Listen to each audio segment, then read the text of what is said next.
দুর্নীতি নিয়ে কড়া মন্তব্য দেশের শীর্ষ আদালতের। রাজ্য সরকারের ভূমিকা নিয়ে প্রশ্ন সুপ্রিম কোর্টের।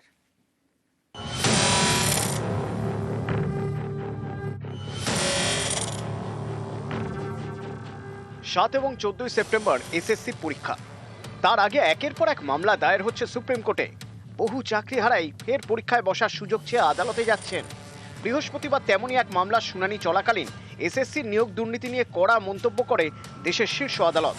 সুপ্রিম কোর্টের বিচারপতি সঞ্জয় কুমার পশ্চিমবঙ্গ সরকারের আইনজীবীকে প্রশ্ন করেন, আপনারা অ্যাডভোকেট জেনারেলকে কলকাতা হাইকোর্টে পাঠিয়েছেন অযোগ্যদের হয়ে সওয়াল করতে। এই অযোগ্যরা আপনাদের কতটা প্রিয়? তারা যাতে ফের বেআইনিভাবে নিয়োগ পান তাই কি এজিকে দিয়ে সওয়াল করিয়েছেন? এতজনের জীবন নষ্ট করেছেন, আবার এই অযোগ্যদের চোরা পথে ঢোকাতে চাইছেন? এটা শকিং।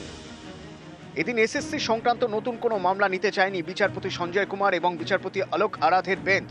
মামলা খারিজ করে দিয়ে আদালতের মন্তব্য, এই বিষয়ে যা বলার আগেই বলে দেওয়া হয়েছে, নতুন করে আর কোনো নির্দেশ দেওয়া হবে না।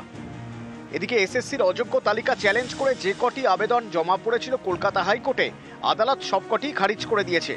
বিচারপতি তপব্রত চক্রবর্তী এবং বিচারপতি ঋতব্রত কুমার মিত্রের বেঞ্চের মন্তব্য, সুপ্রিম কোর্টে যাচ্ছেন না কেন?